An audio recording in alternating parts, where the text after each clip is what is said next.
ആഗ്രഹമുണ്ടാവുകയില്ല ആണും പെണ്ണും തമ്മിൽ. അതുകൊണ്ടാണ് യൂറോപ്പിൽ വ്യഭിചാരം കൂടിയത്. അതുകൊണ്ടാണ് അവിടെ വ്യഭിചാരം നിയമവിധേയമാണ്. അവിടെ അടച്ചു വെച്ചത് വളരെ കുറവാണ്, മൂടി വെച്ചത് വളരെ കുറവാണ്. അതുകൊണ്ടാണ് ആ ഭാഗങ്ങളിൽ അങ്ങനെയായ ലൈംഗിക അരാജകത്വം നടന്നു പോകുന്നത്. അതുകൊണ്ടാണ് ആദരവായ പ്രവാചകൻ നബി മുഹമ്മദ് മുസ്തഫ ഈ അവസ്ഥയെ അംഗീകരിച്ചുകൊണ്ടാണ് അല്ലാഹുവിന്റെ പ്രവാചകൻ നബി മുഹമ്മദ് മുസ്തഫ സല്ലല്ലാഹു അലൈഹി വസല്ലം പറഞ്ഞത്, ലോകാവസാനം അടുത്തു വരുമ്പോ ലോകാവസാനത്തിന്റെ അടയാളങ്ങൾ പ്രവചിക്കവേ അല്ലാഹുവിന്റെ റസൂൽ പറയാണ്, ലോകാവസാനം അടുത്തു വരുമ്പോ ഒരു പെണ്ണ് അവരുടെ ആഗ്രഹ പൂർത്തീകരണത്തിന് വേണ്ടി ഒരു പുരുഷന്റെ അടുക്കൽ പോകും. ആ പുരുഷൻ അവളുമായി ലൈംഗിക ബന്ധത്തിൽ ഏർപ്പെടാൻ വിസമ്മതിക്കുമ്പോ ആ പെണ്ണുങ്ങൾ പുരുഷനെ ബലാത്കാരമായി കീഴ്പ്പെടുത്താൻ ശ്രമിക്കും. അങ്ങനെ ആ പെണ്ണിൽ നിന്ന് രക്ഷപ്പെടാൻ പുരുഷൻ പൊതുനിരത്തിലൂടെ ഓടി രക്ഷപ്പെടും അത്രേ. ഓടുമ്പോ ആ പുരുഷന്റെ പുറകെ ഈ പെണ്ണ് ആ പുരുഷനെ പിന്തുടരും. അവസാനം പെണ്ണിന്റെ ആഗ്രഹം പൂർത്തീകരിക്കുന്ന അവസ്ഥയിൽ നിന്ന് രക്ഷപ്പെടാൻ ആ പുരുഷൻ ഓടിച്ചെന്ന് മരത്തിന്റെ മുകളിൽ കയറി നിൽക്കും. ഹബീബായ നബി സല്ലല്ലാഹു അലൈഹി വസല്ലം പറയുകയാണ്, ആ മരത്തിന്റെ മുകളിൽ ഇരിക്കുന്ന പുരുഷന് ഒരു വർഷം കഴിഞ്ഞാണ് താഴോട്ട് ഇറങ്ങി വരുന്നതെങ്കിലും ആ പുരുഷനുമായി ലൈംഗിക ബന്ധത്തിൽ ഏർപ്പെടാൻ ആ പെണ്ണ് ഒരു വർഷം വരെ മരത്തിന്റെ ചുവട്ടിൽ കാത്തു നിൽക്കുന്ന ലൈംഗിക അരാജകത്വത്തിന്റെ ഒരു കാലം വരുമെന്ന് ലോകത്തിന്റെ മുത്തേ, ആദർശത്തിന്റെ സത്തേ, ആമിനയുടെ പൂനിലാവേ നബി മുഹമ്മദ് മുസ്തഫ സല്ലല്ലാഹു അലൈഹി വസല്ലമ അടച്ചു വെച്ചതെല്ലാം പെണ്ണെന്ന് പുറത്ത് കാണിക്കുകയും കണ്ട് കണ്ട് പുരുഷന് പെണ്ണിനോടുള്ള ആസക്തി ഇല്ലാതാവുകയും എല്ലാം കണ്ട് മനസ്സ് മരവിച്ചു പോയ പുരുഷന് പെണ്ണിനോട് ശാരീരിക ബന്ധത്തിന് താല്പര്യമില്ലാത്തൊരു കാലം വരുമ്പോ പെണ്ണ് പുരുഷനെ ഓടിക്കുമെന്ന് നബി മുഹമ്മദ് മുസ്തഫ സല്ലല്ലാഹു അലൈഹി വസല്ലമ. അതാണ് ലോകാവസാനത്തിന്റെ അവസ്ഥ. ഇങ്ങനെയാണ് പോകുന്നതെങ്കിൽ എല്ലാം തുറന്നു കാണിക്കാനുള്ള സമരമാണ് നടക്കുന്നുണ്ടെങ്കിൽ മാറും മറക്കാൻ വേണ്ടി സമരം നടത്ത കേരളത്തിന്റെ പാരമ്പര്യത്തിൽ നിന്ന് മാറു തുറന്നു കാണിക്കാനുള്ള സമരമുഖത്തിലേക്ക് കടന്നു വരുമ്പോ എന്റെ പ്രിയപ്പെട്ട സഹോദരങ്ങളെ, സഹോദരിമാരെ, അല്ലാഹുവിന്റെ ഖുർആൻ പറയുകയാ, ലോകാവസാനം വരെ ആൺ പെൺ ബന്ധം സുദൃഢമായി നിലനിൽക്കാൻ പുരുഷന് പെണ്ണിനോട് താല്പര്യം തോന്നാൻ വലായുബദീന സീനത്തഹുന്ന, നിന്റെ സൗന്ദര്യത്തെ ആരുടെ മുമ്പിൽ നീ വെളിവാക്കരുത്. ആ സൗന്ദര്യത്തെ അടച്ചു പിടിച്ചിട്ട് അല്ലാഹുവിന് ഇഷ്ടപ്പെട്ടവളായി കടന്നുപോയി. അവസാന സഹോദരങ്ങളെ, ഏറെ പറയാൻ സമയമില്ല. അവസാനം നീ ആരാകണമെന്നറിയോ? ഒരു നല്ല പെങ്ങളായി, ഒരു ഉമ്മയായി, ഒരു ഭാര്യയായി ഭർത്താവിന്റെ ജീവിതത്തിലോട്ട്, ഒരു പുരുഷന്റെ ജീവിതത്തിലോട്ട് കടന്നു വരുന്ന ഒരു നല്ല ഭാര്യയായി നീ നിന്റെ ജീവിതത്തിലോട്ട് കടന്നു പോകണേ എന്നല്ലാഹുവിന്റെ വിശുദ്ധ ഖുർആൻ എന്ന് സ്ത്രീക്കൊപ്പം നിലനിന്ന ഖുർആൻ സ്ത്രീയുടെ വസ്ത്രധാരണം മാത്രമല്ല. പലപ്പോഴും ആളുകൾ പറയാറുണ്ട്, കബീർ ബാഖവി അടക്കമുള്ള ആളുകൾ, അല്ലയോ പെങ്ങളെ എന്ന് വിളിച്ചിട്ടാണ് സംസാരിക്കുക. ഈ അടുത്ത സമയത്ത് ഒരു സഹോദരിയുടെ വോയിസ് ഗ്രൂപ്പ് തന്നെ വാട്സപ്പ് ഗ്രൂപ്പിൽ വൈറലായി. ഉസ്താദേ, നിങ്ങൾ ഭാര്യമാരെ കുറിച്ച് പറയാത്തതെന്താ? ഈ ബ്ലൂ ഫിലിം കണ്ടുകൊണ്ടിരിക്കുന്ന, ഞങ്ങളുടെ അടുക്കളയിലെ യന്ത്രമായി കണക്കാക്കുന്ന, കടപ്പറയിൽ ഞങ്ങളുടെ അടുക്കലേക്ക് വരാത്ത ഒരു ഭർത്താവിന് എന്ത് കടമയാണ് ഞങ്ങൾ ചെയ്തു കൊടുക്കേണ്ടതെന്ന് ആദ്യമായിട്ട് തന്നെ ആ സഹോദരിയോട് സ്നേഹപൂർവ്വം, സഹോദരി, നിങ്ങൾക്ക് ജീവിതത്തിൽ കിട്ടിയ ഭർത്താവ് അങ്ങനെയാണെന്ന് കരുതി എല്ലാ ആണുങ്ങളും പുരുഷന്മാരും അങ്ങനെയല്ല കേട്ടോ. 100% ഭാര്യമാരെ സ്നേഹിക്കുന്ന, ആദരിക്കുന്ന, ബഹുമാനിക്കുന്ന, ഭാര്യയുടെ അവകാശങ്ങളെ സംരക്ഷിക്കുന്ന 100 കണക്കിന് ആണുങ്ങളുണ്ട്. എല്ലാ ആണുങ്ങളും അങ്ങനെയാണെന്ന് കരുതരുതേ. നിങ്ങൾക്ക് കിട്ടിയത് അങ്ങനെയാണെന്ന് കരുതി എല്ലാ പുരുഷന്മാരും അങ്ങനെയല്ല. ഇനി നിങ്ങൾ നല്ലതായിട്ടും അങ്ങനെ ഒരു ഭർത്താവിനെയാണ് കിട്ടിയതെങ്കിൽ അത് നിങ്ങളുടെ ജീവിതത്തിന്റെ ഏറ്റവും വലിയ ക്ഷമയ്ക്ക് വേണ്ടി സ്വർഗത്തിന് കാരണമാക്കി മാറ്റുക. ആദരവായ പ്രവാചകൻ നബി മുഹമ്മദ് മുസ്തഫ സല്ലല്ലാഹു അലൈഹി വസല്ലം പറഞ്ഞത്, ഈ വിനീതൻ ഏറ്റവും കൂടുതൽ സംസാരിച്ചത് നല്ല ഭർത്താക്കന്മാരെ കുറിച്ചാണ്, നല്ല ഭാര്യയെ കുറിച്ചല്ല. അല്ലാഹുവിന്റെ റസൂൽ പറഞ്ഞതെന്നറിയോ? പുരുഷനോട് പറഞ്ഞതെന്നറിയോ? പുരുഷ, നിന്റെ കണ്ണിൽ പെണ്ണാരായിരിക്കണമെന്നറിയുമോ? സന്ധ്യാനേരത്ത് നടന്നു പോകുമ്പോ റോഡ് വക്കിലൂടെ നടന്നു പോകുന്ന പെണ്ണിനെ കാമത്തോടെ നോക്കരുതേ. അത് നിന്റെ പെങ്ങളാണെന്ന് കരുതുക, അത് നിന്റെ ഭാര്യയാണെന്ന് കരുതുക, അത് നിന്റെ ഉമ്മയാണെന്ന് കരുതുക. റോഡിലൂടെ നടന്നു പോകുന്ന പെണ്ണിന്റെ ശരീരത്തിനോട് വില ചോദിക്കരുത്. ഫേസ്ബുക്കിൽ കമന്റ് ഇടുമ്പോ പല ചെറുപ്പക്കാരും അവൾ പുരോഗമനവാദിയാകട്ടെ, ഫെമിനിസ്റ്റ് ആകട്ടെ, അവരുടെ അവകാശങ്ങളും ആദർശങ്ങളും അവര് പറയട്ടെ, മാന്യമായി കമന്റ് കൊടുത്ത് പ്രതികരിക്കുക. അല്ലാതെ അവളോട് ചോദിക്കരുത് നിന്റെ രാത്രിക്ക് ഒരു രാത്രിക്ക് എന്ത് വിലയുണ്ട്. പെണ്ണെന്നുള്ളത് രാത്രിക്ക് വിലയിടാനുള്ളതല്ല. പെണ്ണെന്ന് പറയുന്നത് നിനക്ക് വിലയിടാൻ പറ്റുന്ന ഒരു സാധനമല്ല. അവളുടെ ഒരു രാത്രിക്ക് നിനക്ക് വില നിശ്ചയിക്കാൻ കഴിയില്ല. ഹബീബായ നബി സല്ലല്ലാഹു അലൈഹി വസല്ലം പറയാ, മാ അക്രമഹുന്ന ഇല്ലാ കരീം വമാ അഹാനഹുന്ന ഇല്ലാ ലഈൻ. മാ അക്രമഹുന്ന ഇല്ലാ കരീം. മാന്യന്മാരല്ലാതെ പെണ്ണിനെ ബഹുമാനിക്കില്ല. മാന്യന്മാർക്ക് പെണ്ണിനെ ബഹുമാനിക്കാൻ കഴിയൂ. വമാ അഹാനഹുന്ന ഇല്ലാ ലഈൻ. ശപിക്കപ്പെട്ട നിഷ്ക്രിയനുമാണ്, ശപിക്കപ്പെട്ടവനാണ് പെണ്ണിനെ നിന്ദിക്കുന്നവൻ, അവളുടെ രാത്രിക്ക് വില പറയുന്നവൻ, അവളുടെ മാറിടം നോക്കി തുറിച്ചു നോക്കുന്നവൻ, അവളുടെ ശരീരത്തെ കടുകനെ പോലെ കുത്തിപ്പറിക്കുന്നവൻ, ബസ് സ്റ്റാൻഡിൽ ഒറ്റക്ക് നിൽക്കുന്ന പെണ്ണിനെ ചുറ്റി നടക്കുന്ന പൂവാലന്മാർ. അല്ലാഹു പറയാണ്, പെണ്ണിനെ ബഹുമാനിക്കണേ, പെണ്ണിനെ ആദരിക്കണേ. മാന്യനായ പുരുഷനല്ലാതെ പെണ്ണിനെ ആദരിക്കാൻ കഴിയില്ല. പെണ്ണെടുത്തുകാരെ, പെണ്ണിടം തിരിച്ചു പിടിക്കാൻ ശ്രമിക്കുന്നവരെ, റസൂലിന്റെ സ്ത്രീയെ കുറിച്ചുള്ള ആദരവിന്റെ പദാർത്ഥങ്ങളെ പഠിക്കുക. അല്ലാഹു തൗഫീഖ് നൽകട്ടെ. നിന്റെ ഭാര്യയായി വരുന്ന പെണ്ണ്, ആ പെണ്ണിൽ നിന്ന് ഇഷ്ടമില്ലാത്തതൊന്ന് സംഭവിച്ചാൽ പോലും അവളെ തലാഖ് ചൊല്ലി ഒറ്റയടിക്ക് ഒഴിവാക്കാൻ നിനക്കും അധികാരമില്ല. നീ അവളെ ഭാര്യയായി, ഫെമിനിസ്റ്റുകൾ ചോദിക്കുന്നത്, ഒരു ഭാര്യയായി സ്വാതന്ത്ര്യമില്ലാതെ താഴെ കിടക്കാനാണോ? ഭാര്യയുമായിട്ടൊരു പ്രശ്നമുണ്ടായാൽ ഉടനെ തലാഖ് ചൊല്ലിയിട്ട് ഒഴിവാക്കാനും പാടില്ല. ഒഴിവാക്കാവോ? ഭാര്യ ഭർത്താവ് തമ്മിലൊരു വഴക്കുണ്ടായി, വീട്ടിൽ കൊണ്ടുവിടാണ് ചെയ്യേണ്ടത് ആണോ? മുത്തലാഖൊക്കെ വലിയ വിഷയമല്ലേ? സ്ത്രീയെ കുറിച്ച് അല്ലാഹു എങ്ങനെയാ പറഞ്ഞത്? ഖുർആനിലെ 2 ആയത്ത്. ഒരാണും പെണ്ണും തമ്മിൽ, ഭാര്യയും ഭർത്താവും തമ്മിൽ വഴക്കുണ്ടായി, എന്ത് ചെയ്യണം? അല്ലാഹു പറഞ്ഞു. ആരാ പറഞ്ഞത്? അല്ലാഹു പറയടാ, നിന്റെ ഭാര്യ നീ തമ്മിൽ വഴക്കുണ്ടായി, എന്ത് ചെയ്യണം? ഖുർആൻ സൂറത്തുൻ നിസാ. നിങ്ങൾ കേട്ടിട്ടുണ്ടോ? വഴക്കുണ്ടായി, അടിയായി, എന്നെ തലാക്ക്, നീ തലാക്ക് പോ. ഇല്ല, ആളുകൾ തെറ്റിദ്ധരിച്ചത് കൊണ്ടാണ് ഖുർആൻ പറഞ്ഞ 2 ആയത്ത്. അത് കഴിഞ്ഞിട്ട് ഏറ്റവും നല്ല വസ്ത്രം ഏതാന്ന് പറഞ്ഞിട്ട് ഇൻഷാ അല്ലാഹ് നമുക്ക് പിരിയാം. അല്ലാഹു തൗഫീഖ് നൽകട്ടെ. ആമീൻ പറയ്. അല്ലാഹു തൗഫീഖ് നൽകട്ടെ. നമ്മുടെ ഉറൂസ് കമ്മിറ്റി ഭാരവാഹികൾ, ഒരു ഭാര്യയും ഭർത്താവും തമ്മിൽ പിണക്കുണ്ടായാൽ എന്ത് ചെയ്യണം? സ്ത്രീയോട് എങ്ങനെ പെരുമാറണം? ഖുർആൻ പറഞ്ഞ ഒരു ഘട്ടം ഞാൻ പറഞ്ഞുതരാം. അള്ളാന്റെ ഖുർആൻ പറഞ്ഞ ഘട്ടം, അള്ളാഹ് പറഞ്ഞ ഘട്ടം. അല്ലാഹു സ്വീകരിക്കട്ടെ. നമ്മുടെ ഉറൂസ് കമ്മിറ്റി ഭാരവാഹികൾ ഒരു ബക്കറ്റുമായി നിങ്ങളുടെ മുമ്പിലേക്ക് വരും. എല്ലാവരും കാര്യമായ രീതിയിൽ സഹായിക്കുക, സഹകരിക്കുക. ഉറക്ക ഒരു സ്വലാത്തിൽ സല്ലല്ലാഹു അലാ മുഹമ്മദ്,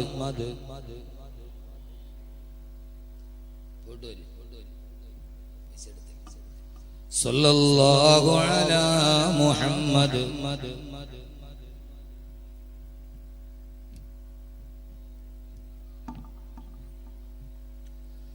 اللهم صل على محمد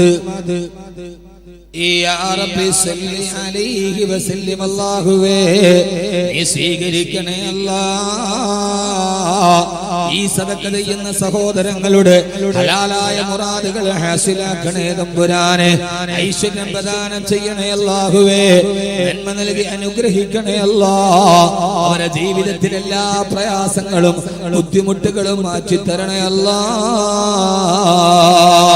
അല്ലാഹുവിന്റെ പ്രവാചകൻ നബി മുഹമ്മദ് മുസ്തഫ സല്ലല്ലാഹു അലൈഹി വസല്ലമ സ്വന്തം ജീവിതം കൊണ്ട് ഖുർആൻ വരച്ചു കാണിച്ച മുത്തു മുസ്തഫ സല്ലല്ലാഹു അലൈഹി വസല്ലമ ഈ ബേക്കലുമക്കാ പരിസരത്തിന്റെ ശബ്ദം കേൾക്കാനെത്തിയ പ്രിയപ്പെട്ട സഹോദരങ്ങളോട് സഹോദരിമാരോട് ഓർമ്മിപ്പിക്കുകയാ.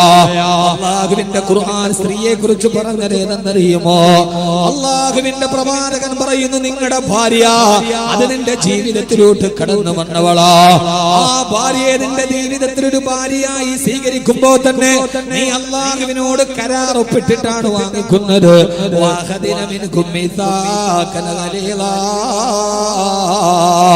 നിക്കാഹിനെ കുറിച്ച് ഖുർആൻ പറഞ്ഞത് അത് ജീവിതത്തിലെ ഏറ്റവും പരിട്ടമായ ഉടമ്പടിയാ.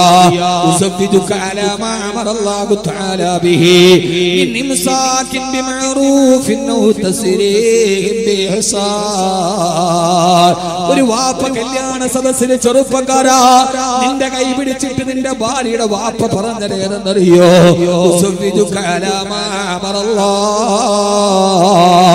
എന്റെ അല്ലാഹു കൽപ്പിച്ചത് കൊണ്ട്, എന്റെ പടച്ചറപ്പനോട് ചെയ്യാൻ പറഞ്ഞത് കൊണ്ട് എന്റെ പൊന്നുമോളെ നിനക്ക് ഞാൻ കല്യാണം കഴിച്ചു തരിക.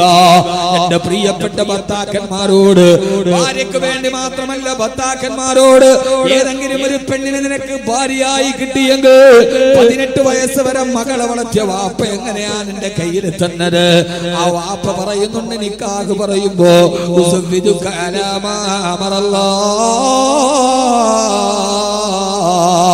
എന്റെ അല്ലാഹു എന്നോട് പറഞ്ഞത് കൊണ്ടാണ് കേട്ടോ 18 വയസ്സുള്ള എന്റെ പൊന്നുമോളെ നിനക്ക് കല്യാണം കഴിപ്പിച്ചു തരുന്നത്.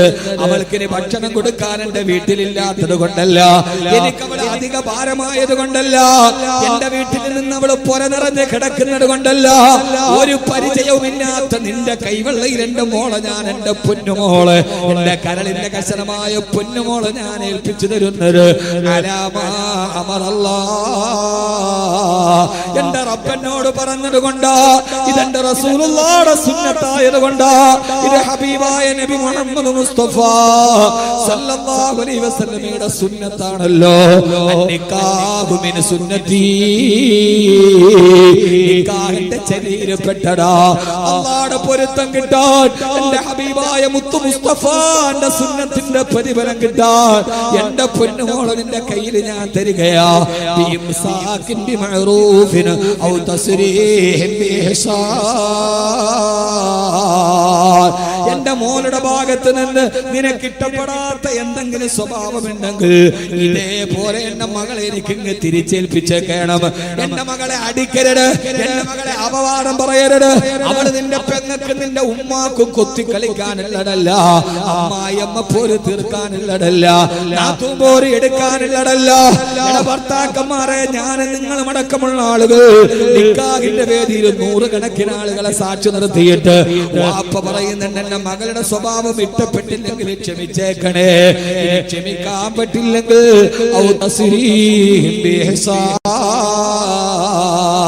എന്റെ മോളെ ഈ തരുന്നത് പോലെ പോറേൽപ്പിക്കാതെ എന്റെ കൺമണി എനിക്ക് തിരിച്ചേൽപ്പിച്ചേക്കണം. ഈ നിബന്ധന പറയുമ്പോ അപ്പോഴാണോ നീ പറഞ്ഞത് കബിൽതു, ഞാൻ ഈ എഗ്രിമെന്റ് സ്വീകരിച്ചു, ഞാൻ ഈ കരാറിൽ ഒപ്പിടുകയാ. നിങ്ങളുടെ മകളെ ഞാൻ വേദനിപ്പിക്കില്ല, അവളെ ഞാൻ കണ്ണുനീര് കുടിപ്പിക്കില്ല, അവളെ ഞാൻ അടിക്കില്ല, അവളുടെ സ്വാതന്ത്ര്യത്തെ ഞാൻ ഹരിക്കില്ല. ഇതാണ് ഫെമിനിസ്റ്റുകളെ. ഞാൻ പറയുന്നു, ലോക ചരിത്രത്തിലേറെക്കെ മതങ്ങളുണ്ട്. കല്യാണം നടക്കുന്ന സമയത്ത് പെണ്ണിന്റെ മാനത്തിന് കരാറൊപ്പിട്ടിട്ട് ഈ മാനം സംരക്ഷിക്കണമെന്ന് കരാറൊപ്പിടാൻ പറഞ്ഞ ഒരു മതം ഏതെങ്കിലും ഉണ്ടെങ്കിൽ പറയുമോ?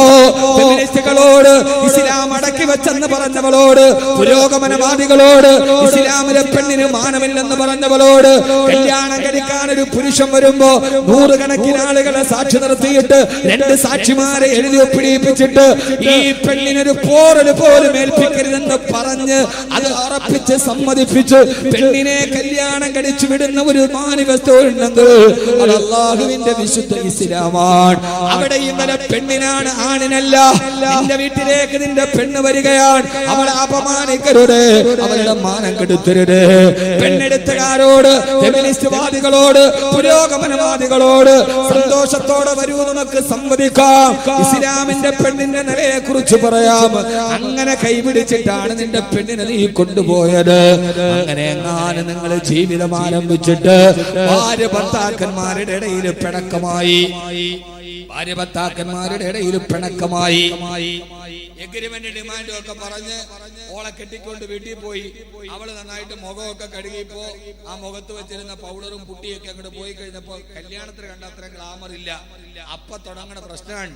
അങ്ങനെ ഭാര്യയും ഭർത്താവും തമ്മിൽ കുറച്ച് കഴിഞ്ഞപ്പോ വഴക്കായി. നിങ്ങൾ വഴക്കൂടൂല ഭാര്യമാരോട്?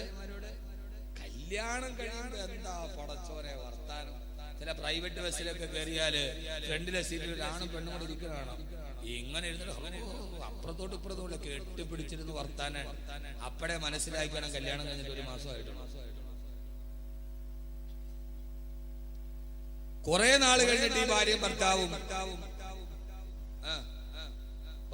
കൂടെ എന്ത് ചെയ്യും?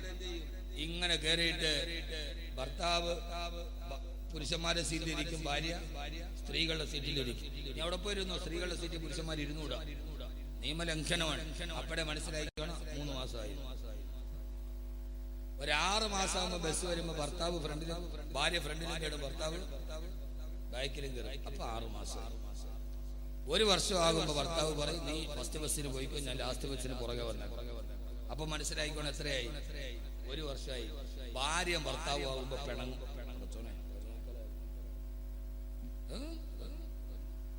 ഭാര്യ ഭർത്താവുമ്പോ പിണങ്ങും. പ്രശസ്ത എഴുത്തുകാരനായ ഡോക്ടർ KM റോയി, അദ്ദേഹത്തിന് ലേഖനമുണ്ട്. ലോകത്തിലെ ഏറ്റവും വലിയ നുണ പറയുന്ന ആളാണ്. ലോകത്തിലെ ഏറ്റവും വലിയ കള്ളമേതാണ്?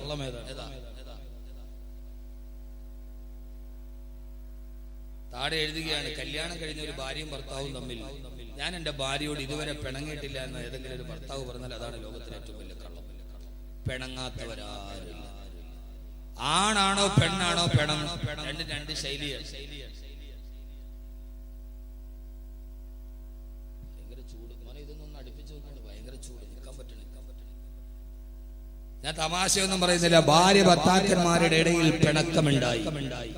അങ്ങനെ പിണക്കമുണ്ടായാൽ ആദ്യം എന്ത് ചെയ്യണം? ഒന്ന് പറയും. ഇവിടെ ഇരിക്കുന്ന ആളുകൾ ആരെങ്കിലും നിങ്ങൾ നിങ്ങളുടെ ഭാര്യയായിട്ട് പിണങ്ങി, ആദ്യം പിണക്കമുണ്ടായി, രണ്ടുപേരും തമ്മിൽ മിണ്ടാട്ടമില്ല, എന്ത് ചെയ്യണം?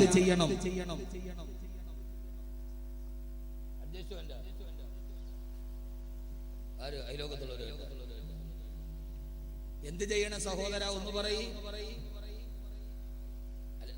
പെണ്ണ് കിട്ടിയിട്ടില്ലേ ഇതുവരെ? നിങ്ങൾ പെണ്ണ് കിട്ടിയിട്ടില്ലേ ഇതുവരെ? മനുഷ്യന്മാർ അല്ലാഹുവിന്റെ ഖുർആൻ ഇതിനെ പഠിക്കുക. നിങ്ങൾ അല്ലാഹുവിന്റെ ഖുർആൻ പഠിക്കുക. അല്ലാഹു തൗഫീഖ് നൽകട്ടെ. ഇതാണ് നിങ്ങൾ ഈ ഫെമിനിസ്റ്റ്. അവർക്ക് അറിയില്ല. മുത്തലാഖ് എന്ന് പറഞ്ഞാൽ മുസ്ലിം പെണ്ണും ഭർത്താവും തമ്മിൽ പിണങ്ങി, ആ മുത്തലാഖ് നിന്നെ ഒഴിവാക്കിയിരിക്കുന്നു. ഇതാണ് അവർ കരുതിയില്ല. സൂറത്തുൻ നിസാ. അല്ലാഹുവിന്റെ ഖുർആൻ പറയാണ്, ഭാര്യ ഭർത്താക്കന്മാർ തമ്മിൽ പിണക്കമുണ്ടായാൽ വല്ലാത്തി തഖാഫൂന നുശൂസഹുന്ന ഫഇദൂഹുന്ന വഹ്ജുറൂഹുന്ന ഫിൽ മലാജിഇ വദ്രിബൂഹുന്ന ഫഇന്ന തൈനകും ഫലാ തബ്ഗൂ അലൈഹിന്ന സബീലാ ഇന്നല്ലാഹ കാന അലിയൻ കബീറാ. എല്ലാ പുരോഗമനവാദികളും കേട്ടുകൊള്ളുക. ഭാര്യ ഭർത്താക്കന്മാരുടെ ഇടയിൽ പിണക്കമുണ്ടായി കഴിഞ്ഞാൽ ആദ്യം ചെയ്യേണ്ടത് തലാഖ് തല്ലലല്ല. ഒന്നാമത്തെ പടി ഫഇദൂഹുന്ന. നീ ആ പെണ്ണിനെ ഉപദേശിച്ചു കൊടുക്കണേ. കിടപ്പറയിലോട്ട് വരുമ്പോ അവളോട് പറയണം, എന്തിനാണ് മോളെ നമ്മൾ പിണങ്ങുന്നത്? നമ്മൾ പിണങ്ങിയാൽ നീ പിണങ്ങിയ സമയം തിരിച്ചു വരില്ലല്ലോ. അല്ലാഹു തന്ന ചെറിയൊരു ജീവിതമല്ലേ, എന്തിനാ പിണങ്ങി നമ്മൾ ഇങ്ങനെ വഴക്ക് കൂടുന്നത് എന്ന് പറഞ്ഞിട്ട് നിന്റെ ഭാര്യയോട് സ്നേഹത്തോടെ സന്തോഷത്തോടെ നിന്റെ ഭാര്യയോട് നീ ഉപദേശിച്ചു കൊടുക്കണം. ഒന്നാമത്തെ പടി പെണ്ണിനെ നീ ഉപദേശിച്ചു കൊടുക്കണേ. ചുരുക്കി പറയാം, ഉപദേശിച്ചിട്ടും അവളുടെ പിണക്കം മാറിയില്ലെങ്കിൽ രണ്ടാമത് ഭർത്താവ് ചെയ്യേണ്ടത് എന്തെന്നറിയോ? ഖുർആനാണ്. നിന്റെ കിടപ്പറയിൽ നിന്ന് അവളെ മാറ്റി കിടത്തുക എന്ന് പറഞ്ഞാൽ ഒരു റൂമിലാണ് അവളെ കിടപ്പറയിൽ നിന്ന് മാറ്റി കിടത്തണേ. ഒന്നുകിൽ നീ കട്ടിലും അവളെ തറയിലും കിടത്തുക, അല്ലെങ്കിൽ നീ തറയിൽ ഇറങ്ങി കിടത്തിയിട്ട് അവളെ കട്ടിലിൽ കിടത്തുക. ഒരു റൂമിലാണ്. നിങ്ങൾ രണ്ടുപേരും തമ്മിലുള്ള പിണക്കം ബെഡ്റൂമിന് വെളിയിലെറിയണ്ട. രണ്ടാമത്തെ ഘട്ടമേണെന്നറിയുമോ? കിടപ്പറയിൽ നിങ്ങൾ രണ്ടുപേരും ഒന്ന് അകന്ന് കിടക്കണം.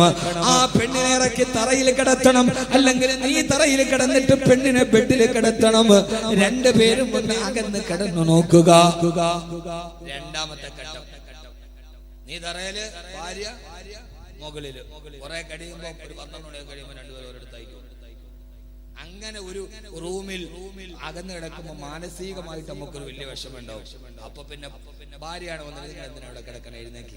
അല്ല ഭർത്താവ് പറയും ഇങ്ങനെ കിടക്കണ്ട, എഴുന്നേക്കി. രണ്ടാമത്തെ ഘട്ടം, കിടപ്പറയിൽ മാറ്റി കിടക്കണം. മൂന്നാമത്തെ ഘട്ടം, കിടപ്പറയിൽ അകത്തി കിടത്തിയിട്ടും അവരുടെ പിണക്കം തീരുന്നില്ല, പെണ്ണിന്റെ പിണക്കം തീർന്നില്ല. എന്നാൽ മൂന്നാമതായി നിന്റെ ഭാര്യയെ നിനക്കൊരു അടി കൊടുക്കാം. ഒരു പ്രാവശ്യം അവൾക്കൊരു അടി കൊടുക്കാം. എങ്ങനെയാണ് അടിക്കേണ്ടത്? അവളുടെ ചെകിട്ടത്തല്ല, അവളുടെ കണ്ണിലല്ല, അവളുടെ മുതുകത്തല്ല. ഖുർആൻ വ്യാഖ്യാതാക്കൾ എഴുതി വെച്ചിട്ടുണ്ട്, തൊലി പൊട്ടാത്ത രീതിയിൽ ഒരു ചെറിയ വടിയെടുത്തിട്ട് ഒരൊറ്റ അടി നിനക്ക് അവളെ അടിക്കാം. പക്ഷെ തൊലി പൊട്ടരുത്. ഇത് വേദനിക്കാനുള്ള അടിയല്ല. അഭിമാനബോധമുള്ള ഒരു പെണ്ണിന്, കുടുംബത്തിൽ പിറന്ന പെണ്ണിന്, എന്റെ ഭർത്താവിന്റെ കയ്യിൽ നിന്ന് എനിക്കൊരു അടി കിട്ടിയല്ലോ എന്നവൾ മാനസിക വിഷമമുണ്ടായാൽ അവൾ അടുത്തു വരും. അതുകൊണ്ട് ആ പെണ്ണിനെ നീ അടിച്ചുകൊള്ളുക. പക്ഷേ തൊലി പൊട്ടരുത്, രക്തം വരരുത്, അവൾക്ക് വല്ലാതെ വേദന എടുക്കരുത്, കവിളത്തടിക്കരുത്, നെഞ്ചത്തടിക്കരുത്, മുതുകത്ത് നിന്റെ ഭാര്യ അടിക്കരുത്. അടിക്കാൻ അനുവാദമില്ലടാ ചെറുപ്പക്കാരാ. ഭാര്യ കൈകൊണ്ട് ഭാര്യ മർദ്ദിക്കുന്നവനേക്കാൾ വലിയ മ്ലേച്ഛനായ പുരുഷൻ ലോകത്തില്ല. ഈ നെഞ്ചു തിരിച്ചു നിൽക്കുന്ന ഭർത്താക്കന്മാരിൽ ആരെങ്കിലും നിങ്ങളുടെ കൈ നിങ്ങളുടെ പെണ്ണിന് നേരെ ഉയർന്നിട്ടുണ്ടെങ്കിൽ നിങ്ങളെക്കാൾ അതപ്പതിച്ച പുരുഷൻ ലോകത്ത് വേറെയില്ല. പെണ്ണിനെ അടിക്കാൻ അനുവാദമേ ഇല്ല. അങ്ങനെ ഒരു അനുവാദം തന്നാൽ തന്നെ തൊലി പൊട്ടാത്ത രീതിയിൽ അടിക്കാനേ അനുവാദമുള്ളൂ. ഹബീബായ റസൂലുള്ളാഹി സ്വല്ലല്ലാഹു അലൈഹി വസല്ലമ വലംറഅതൻ വലാ ജാരിയ, ഒരു ഭാര്യമാരെയോ വേറെക്കാരി പെണ്ണുങ്ങളെ പോലും നിന്റെ ഹബീബായ നബി തങ്ങൾ ജീവിത കാലഘട്ടത്തിൽ അടിച്ചിട്ടില്ല. അതുകൊണ്ട് സ്ത്രീകളെ അടിക്കരുത്, സ്ത്രീയുടെ കണ്ണുനീര് വീടരുത്. സ്ത്രീയെ ഭാര്യ മർദ്ദിക്കുന്നവനേക്കാൾ വലിയ അതപ്പതിച്ചവൻ അവൻ ലോകത്ത് മറ്റാരുമില്ല. നിനക്കടിക്കണമെങ്കിൽ തന്നെ ഒറ്റ അടി അടിക്കാം. മൂന്നാമത്തെ ഘട്ടം, അടി കൊടുക്കാം. അതെന്തിന്? ഒരു പേടിയുള്ളൊരു പെണ്ണ് വല്ല ഭർത്താവ് അടിച്ചല്ലോ പടച്ചോനെ എന്ന് വിചാരിച്ച് അടിച്ചേക്കുവേ. അവിടെ ഖുർആൻ നിർത്തുകയാണ്. സാധാരണ ഒരടി കൊണ്ടാൽ അവൾ വഴിപ്പെടാറാണ് പതിവ്. അവൾ നിനക്ക് വഴിപ്പെട്ടടുത്തേക്ക് വന്നാൽ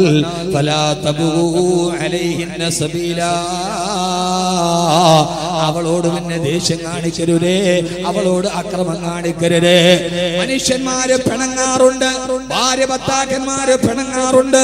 ഒരടി കൊടുത്തിട്ട് അവൾ അടുത്തേക്ക് വന്നാൽ ഇണക്കമുള്ള പൂച്ചക്കുട്ടിയെ പോലെ ഭാര്യ അടുത്തു വന്നാൽ പിന്നെ അവളോട് കോപം കാണിക്കരുതേ. എത്ര ഘട്ടമായി? എത്രയായി? ഓ, നിങ്ങൾക്ക് വലിയ ഇഷ്ടം താല്പര്യമൊന്നും ഉണ്ടാവില്ല. 3 ഘട്ടം അല്ലാഹു പറയാണ്.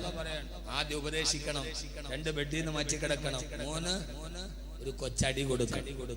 എന്നിട്ടും പിണക്കം തീരാതെ നീണ്ടുപോവുകയാണെങ്കിൽ നാലാമത്തെ പടി, വൈന ഖിഫ്തും ശിഖാഖ ബൈനഹിമാ ഫബഅസൂ ഹകമൻ മിൻ അഹ്ലിഹി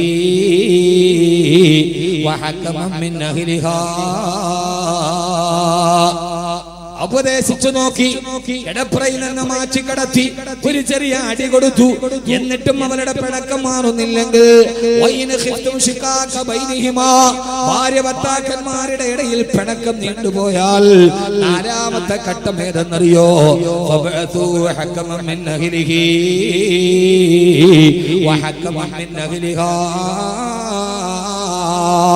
നിന്റെ ഭാര്യയുടെ കുടുംബത്തിൽ നിന്നൊരാളെ തിരഞ്ഞെടുക്കുക, നിന്റെ കുടുംബത്തിൽ നിന്നൊരു മധ്യസ്ഥനെ തിരഞ്ഞെടുക്കുക. രണ്ടുപേരുടെയും കുടുംബത്തിലെ മധ്യസ്ഥന്മാര് വഴിയൊരു ചർച്ച നടത്തുക.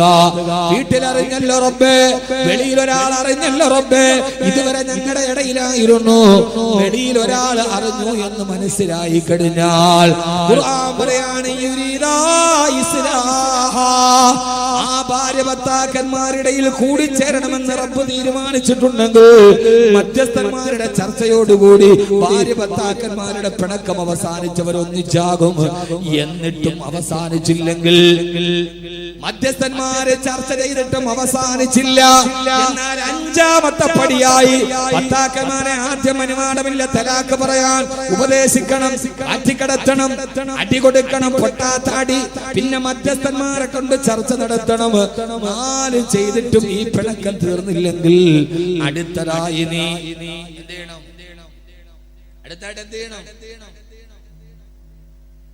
അടുത്തതായിട്ട് നീ അവളോട് ഒരു തലാക്ക് ചൊല്ലണം.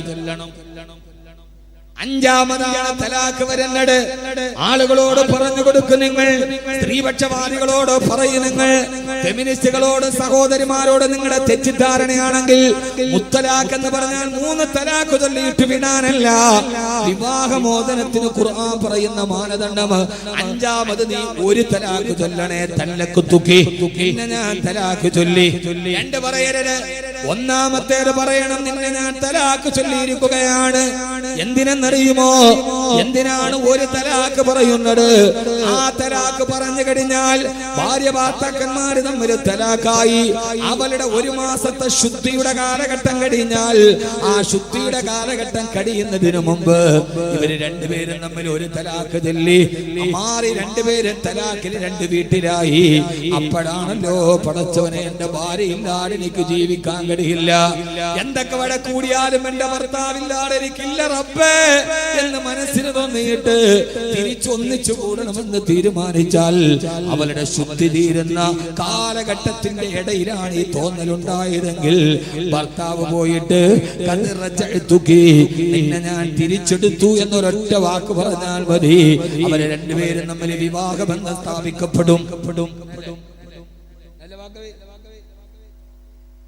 അപ്പോ അവളുടെ ഒരു പീരീഡ് കഴിയുന്നതിന്റെ ഇടയിൽ രണ്ടുപേരും 2 വീട്ടിലായി. പടച്ചോനെ, 2 വീട്ടിലാകുമ്പോ 2 വീട്ടിലാകുമ്പോഴേ അറിയൂ. നമ്മളിപ്പോ ഭാര്യയോട് പറയും, പണ്ടാരം നീ നിന്റെ വീട്ടിൽ പോയി ഒരാഴ്ച നിൽക്കണേ, ഞാൻ ഇത്തിരി സ്വാതന്ത്ര്യത്തോടെ വളർക്കട്ടു. നിന്റെ വീട്ടിലും പോവില്ല. പക്ഷേ വീട്ടിലോട്ട് പോയി ഉച്ചക്ക് ചോറുണ്ടാൻ നേരത്ത് ആരും ഇല്ലാതെ ഇങ്ങനെ ഇരിക്കുമ്പോഴാ പടച്ചോനെ ഇത് കുറഞ്ഞല്ലോ അല്ലാഹു, ഒരു ദിവസം അതുങ്ങളില്ലാതെ നിങ്ങൾ ജീവിക്കൂല, ഉറപ്പൻ. എന്ത് വടക്ക് വന്നാലും ഭാര്യ ഒരു ദിവസം വീട്ടിൽ പറഞ്ഞോട്ടു, ഒരു ദിവസം കഴിയുമ്പോ അവളില്ലാതെ ജീവിക്കാൻ പറ്റില്ല. അപ്പൊ ഈ പിണങ്ങിയിട്ട് ഒരു തലാക്ക് ചൊല്ലിയാൽ ഇതിന്റെ ഇടയിൽ കൂടിച്ചേരണമെന്ന് ആഗ്രഹമുണ്ടെങ്കിൽ ഞാൻ തിരിച്ചെടുത്തു എന്ന് പറഞ്ഞാൽ മതി. ആ ഒരു ശുദ്ധിയുടെ കാലഘട്ടം കഴിഞ്ഞു, 2ാമത്തെ പീരീഡിലോട്ട് കഴിഞ്ഞു. എന്നിട്ടും ഇവരെ തമ്മിലുള്ള പിണക്കം തീർന്നില്ലെങ്കിൽ എന്നാലേ 2ാമത്തെ തലാക്ക് ചൊല്ലാവൂ. 2ാമത്തെ തലാക്ക് ചൊല്ലിയാൽ ആ 2ാമത്തെ തലാഖിന്റെ ഉള്ളിൽ തിരിച്ചെടുക്കണമെന്ന ബോധ്യമുണ്ടായാൽ പിന്നെ തലാഖ് അല്ല, പിന്നെ നിക്കാഹ് പുതുക്കിയെടുത്താൽ മതി. ഒന്നുകൂടി നിക്കാഹ് ചൊല്ലുക, ഒന്നുകൂടി നിക്കാഹ് ചൊല്ലുക, എന്നിട്ട് ഭാര്യയെ തിരഞ്ഞെടുക്കുക. എന്നാലും 3ാമത്തേത് പറയരുതേ, 3ാമത്തേത് പറയാതെ കാത്തിരിക്കണം. 1 പറഞ്ഞിട്ട് കാത്തിരിക്കണം, 2 പറഞ്ഞ് കാത്തിരിക്കണം. തിരിച്ചു വരുമോ? 10-60 ദിവസത്തോളം കാത്തിരുന്ന് ഇനി ഒരിക്കലും ഒന്നിക്കില്ലെന്ന് ഉറപ്പ് വരുമ്പോഴേ 3ാമത്തെ തലാക്ക് വരൂ. അപ്പോഴേ പരിപൂർണമായി ഭാര്യഭർത്തൃബന്ധം കൂടിച്ചേരാൻ കഴിയാത്ത രീതിയിൽ തിരിച്ചു പോകൂ. ഇങ്ങനെയാണ് തലാക്ക്, ഇങ്ങനെയാണ് തലാക്ക്. എന്റെ പെണ്ണെ, അവിടെ ഈ സംരക്ഷണം നിനക്കാണ്. ഒറ്റ വാക്കിൽ ഏതോ സിനിമക്കാരൻ പറഞ്ഞതുപോലെ കെട്ടി ഒടിഞ്ഞ് വീണ്ടും കെട്ടി നിന്റെ ആഗ്രഹം പൂർത്തീകരിക്കാനല്ല, നിന്റെ ഭാര്യയെ ഒഴിവാക്കണമെങ്കിൽ പോലും ഈ കടമ്പകൾ കഴിയണം എന്ന് ലോകത്തോട് പറഞ്ഞു കൊടുത്തു. അല്ലാഹുവിന്റെ ഖുർആനിൽ ആയത്തിറങ്ങി. ഖുർആനിൽ പെണ്ണിന്റെ അവകാശത്തെ കുറിച്ച് ആയത്തിറങ്ങി. ഫലാ തഅദുലൂഹുന്ന ലിതദ്ഹബൂ ബിബഅദി മാ ആതൈതുമൂഹുന്ന ഇല്ലാ അയതീന ബിഫാഹിശത്തിൻ മുബയ്യിന. നിങ്ങൾ പെണ്ണുങ്ങളോട് വഴക്ക് കൂടരുത്. സൂറത്തുൻ നിസാ എന്ന അധ്യായം ഇറങ്ങി. പെണ്ണിനോട് പിണങ്ങരുത്, അവളെ വരട്ടരുത്, അവളെ അപമാനിക്കരുത്. ഒരു പെണ്ണിനോട് നിങ്ങൾ വഴക്ക് കൂടുന്നുവെങ്കിൽ, ഭാര്യയെ നിങ്ങൾ വഴക്ക് കൂടുന്നെങ്കിൽ, നിസ്സാര കാര്യത്തിന് വഴക്ക് കൂടരുതേ. ഇല്ലാ അയതീന ബിഫാഹിശത്തിൻ മുബയ്യിന. വ്യക്തമായ ഒരു വ്യഭിചാരം പോലെ വ്യക്തമായ തെറ്റ് കണ്ടാലല്ലാതെ ഊഹാപോഹങ്ങളുടെ പേരിൽ, സംശയത്തിന്റെ പേരിൽ, ചെറിയ ചെറിയ തെറ്റുകളുടെ പേരിൽ നിന്റെ ഭാര്യയോട് നീ പിണങ്ങരുതേ, അവളെ കട്ടപ്പെടുത്തരുതേ. ഖുർആൻ പറഞ്ഞ അവകാശത്തിന്റെ മുകളിലാണ് സ്ത്രീ ജീവിക്കുന്നത്. ഏറെ പറയാൻ സമയമില്ലല്ലോ സഹോദരങ്ങളെ, വിശാലമായൊരു വിഷയമാണിത് എന്ന് സ്ത്രീയെ കുറിച്ച് ആധാരമായി പറഞ്ഞ, ആ സ്ത്രീയുടെ വേഷവിധാനത്തെ കുറിച്ച് പറഞ്ഞ,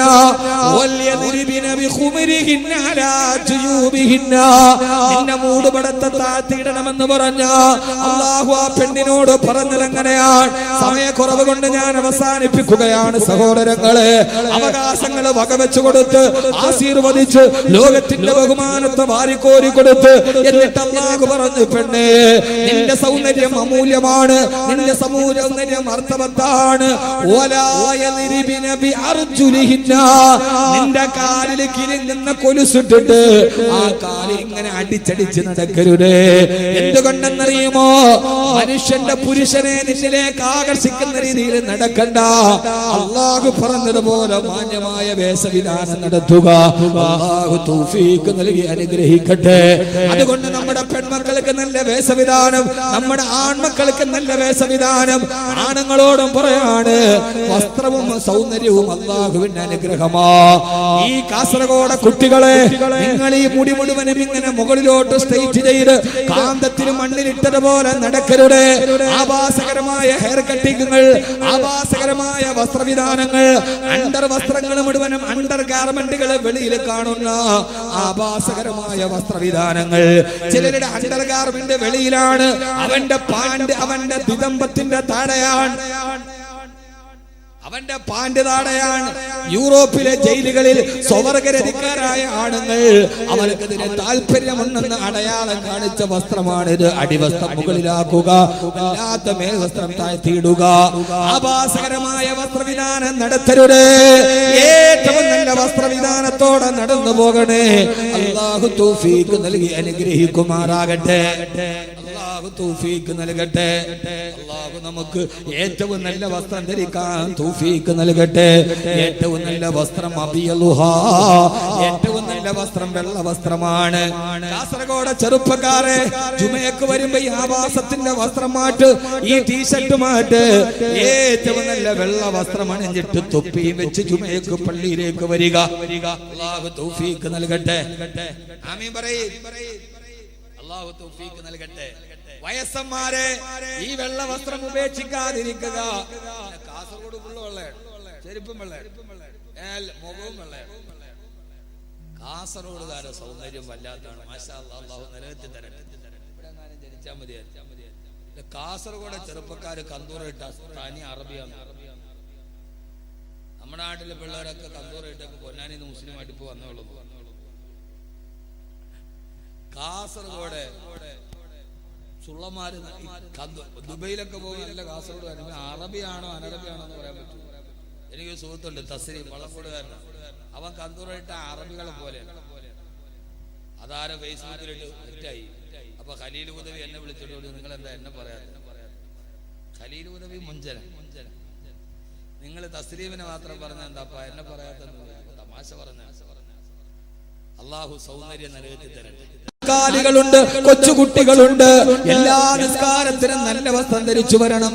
മഴയ്ക്ക് വേണ്ടി നിസ്കരിക്കുമ്പോ താഴ്ന്ന വസ്ത്രം ധരിക്കണം. അല്ലാഹുവിന് കനിവുണ്ടാവാൻ ഇരിപ്പറഞ്ഞ വസ്ത്രം ധരിച്ചു മദീനയിലെ മുഴുവൻ ആളുകളും മദീനയിൽ വന്ന് മഴയ്ക്ക് വേണ്ടി മരുഭൂമിയിൽ നിസ്കരിച്ചു അത്രേ. പക്ഷേ മദീനയിലും മഴ പെയ്തില്ല. ഇശാ നിസ്കരിക്കാൻ പോയി. അവിടെ ഞാൻ സാധാരണ നിസ്കരിക്കുന്ന ഒരു സ്ഥലമുണ്ട്. രാത്രിയിൽ ഞാൻ ഇശാ നിസ്കരിച്ചുകൊണ്ട് പള്ളിയിലിരിക്കും. അള്ളാഹുവിന്റെ അടുക്കിലേക്ക് കൈകൾ ഉയർത്തി ദുആ ചെയ്യുകയാ. മഹാനവറുകൾ പറയുകയാണ്, ഞാൻ അടുത്ത് കടന്ന് ഉറങ്ങുകയാണെന്നാണ് ഇയാൾ കരുതിയത്. ഞാൻ നോക്കിയപ്പോ ഒരു കറുകറുത്ത അടിമ, ഒരു പകുതി വസ്ത്രം ധരിച്ച അടിമ അയാളുടെ മുകളിൽ കടത്ത മുണ്ടെടുത്ത് മുസല്ലയിലോട്ടിട്ടിട്ട് 2 റക്അത്ത് നിസ്കരിച്ചു. എന്നിട്ട് അള്ളാഹുവിനോട് ദുആ ചെയ്യുന്നു, അള്ളാഹുവേ അള്ളാഹുവേ യാ റബ്ബ് യാ റബ്ബ് യാ റബ്ബ് യാ റബ്ബ്, ഓ അല്ലാഹുവേ ഖറദാഹിനു ഹറമിന ബീക, നിന്റെ ഹബീബായ നബി തങ്ങളുടെ കുടുംബക്കാർ മുഴുവനും ഇന്ന് നിന്നോട് വന്ന് ദുആ ചെയ്തുവല്ലോ. യസ്തസ്ഖൂന, അവരും മഴയ്ക്ക് വേണ്ടി നിന്നോട് താണു കേണു ചോദിച്ചല്ലോ. ഫലം യസ്ഖിഹിം, നീ അവർക്ക് മഴ കൊടുത്തില്ലല്ലോ അല്ലാഹ്. നിന്റെ ഹബീബായ നബി തങ്ങളുടെ കുടുംബക്കാർ പോലും ചോദിച്ചിട്ട് നീ മഴ കൊടുത്തില്ലല്ലോ റബ്ബേ. അനാ ഖുസംതു അബിക, അല്ലാഹുവേ നിന്റെ പേരിൽ സത്യം ചെയ്തിട്ട് ഞാൻ പറയാണ്, അല്ലാഹുവേ ലമ്മാ സഖൈതഹും, നീ അവർക്ക് ഇപ്പോ തന്നെ മഴ കൊടുക്കണേ അല്ലാഹ്. ഞാൻ നിന്നിൽ സത്യം ചെയ്ത് പറയുന്നു അല്ലാഹുവേ, നിന്നിൽ സത്യം ചെയ്ത് പറയുന്നു റബ്ബേ, ഇപ്പോ തന്നെ നീ അവർക്ക് മഴ കൊടുക്കണം അല്ലാഹുവേ. മഹാനവറുകൾ പറയാണ്, ഞാൻ അടുത്തിരുന്ന് ചിരിച്ചു പോയി. ഞാൻ മനസ്സിൽ ചിന്തിച്ചു, മജ്നൂന് ഭ്രാന്തൻ, ഈ മനുഷ്യൻ എന്താണ് പറയുന്നത്? ഇന്ന് പകൽ അല്ലാഹുവിന്റെ റസൂലിന്റെ കുടുംബക്കാരും ഹബീബായ നബി തങ്ങളുടെ കുടുംബത്തിൽപ്പെട്ട അഹ്ലു ബൈത്തും സഹാബത്തും താബഈങ്ങളും അടക്കമുള്ള അല്ലാഹുവിനോട് ഏറ്റവും അടുത്തവര് കൈ കൊടഞ്ഞ് ദുആ ചെയ്തിട്ട് മഴ പെയ്തില്ല. ഈ വടകരത്ത അടിമ രാത്രിയിൽ വന്നിട്ട് പറയുന്നു, റബ്ബേ ഞാൻ നിന്നോട് സത്യം ചെയ്ത് പറയാണ്, മദീനയിലും മഴ പെയ്യിപ്പിക്കണേ അല്ലാഹ്. ഇവനൊരു ഭ്രാന്തനാന്ന് ഞാൻ മനസ്സിൽ വിചാരിച്ചു തോന്നില്ല. ആകാശത്തും മദീനയുടെ ആകാശത്ത് ഇടിമുഴക്കത്തിന്റെ ശബ്ദം കേട്ടു. മിന്നൽ പിണരുകൾ ജനാലയിലൂടെ പിളർന്ന് ഭൂമിയിലേക്ക് വീഴുന്നത് ഞാൻ കണ്ടു. മദീനയിലും മഴയങ്ങട് തിമിർത്ത് പെയ്യാൻ തുടങ്ങി. സഹോദരങ്ങളെ, അവിശ്വസനീയമല്ല, മദീനയിലും മഴ തിമിർത്തങ്ങട് പെയ്യാൻ തുടങ്ങി. മാനവരകൾ പറയാണ്, ഈ മനുഷ്യ ദുആ ചെയ്തപ്പോ അങ്ങനെയാണ് റുബ്ബ അശഖത അക്ബറ ലൗ അഖ്സമ അലല്ലാഹി ലഅബറ, പൊട്ടിപ്പിടിച്ച് നടക്കുന്ന, ആര് കണ്ടാലും പരിഗണിക്കാത്ത മദ്ഫൂഇൻ ബിൽ അബ്വാബ് ദൂ തമിറൈൻ മദ്ഫൂഇൻ ബിൽ അബ്വാബ്, ആരുടെ വീടിന്റെ മുമ്പിൽ വന്നാൽ ആട്ടി ഓടിക്കപ്പെടുന്ന, ആരും ഒരു വിലയും കൊടുക്കാത്ത എത്ര എത്ര സാധുക്കളാണ്. ലൗ അഖ്സമ അലല്ലാഹി ലഅബറ, അവർ അല്ലാഹുവിനെ സത്യം ചെയ്തൊരു കാര്യം പറഞ്ഞാൽ അല്ലാഹു അത് സ്വീകരിക്കുക തന്നെ ചെയ്യും. ഈ കറുകറുത്തവന്റെ സത്യം കേട്ടപ്പോ ആകാശത്തും മഴ പെയ്തു അത്രേ. മാനവറുകൾ പറയാണ്, ഈ മഴ എങ്ങട് പെയ്യാൻ തുടങ്ങിയപ്പോ ഈ കാപ്പിന് അടിമ ചോദിച്ച, അല്ലാഹുവേ യാ മൻ അന മൻ അന, ഞാൻ ആരാണ് റബ്ബേ, ഞാൻ ആരാണ് റബ്ബേ, മഴ കൊടുക്കണമെന്ന് പറഞ്ഞപ്പോ ആകാശത്തിന്റെ അധിപതിയെ, മദീനക്ക് മഴ കൊടുക്കാൻ മാത്രം ഞാൻ ആരാണ് അല്ലാഹ്, ഞാൻ ആരാണ് റബ്ബേ. വഇന്നി ഖുത്തു ബിഹംദിക വബിതൂലിക, അദ്ദേഹം സുബ്ഹി വരെ അവിടെ ഇരുന്നിട്ട് അൽഹംദുലില്ലാഹ് അൽഹംദുലില്ലാഹ് അൽഹംദുലില്ലാഹ് ഹബീബായ നബി തങ്ങളുടെ അഹ്ലു ബൈത്തും സഹാബത്തും ചെയ്തിട്ട് പോലും കിട്ടാത്ത മഴ നീ എനിക്ക് തന്നല്ലോ റബ്ബേ. സുബ്ഹി വരെ അദ്ദേഹം ദുആ ചെയ്തു. മഹാനവറുകൾ പറയാണ്, പിറ്റേ ദിവസം രാവിലെ ഞാൻ അദ്ദേഹത്തിന്റെ വീട് അന്വേഷിച്ച് യാത്രയായി. ആരാണ് ഇയാൾ? ഈ മഹാനവറുകൾ ആരാണ്? അന്വേഷിച്ച് പോയപ്പോഴാണ് പറഞ്ഞത്, അയാളാ നാട്ടിലെ ചെരുപ്പ് കുത്തിയാൻ, അയാളാ നാട്ടിലെ ചെരുപ്പ് കുത്തിയാൻ. വഴിയരികിലൂടെ നടന്നു പോകുന്ന വലിയവന്റെ ചെരുപ്പ് തേച്ചു കൊടുക്കുന്ന ചെരുപ്പ് കുത്തി. കറുകറുത്ത അടിമ,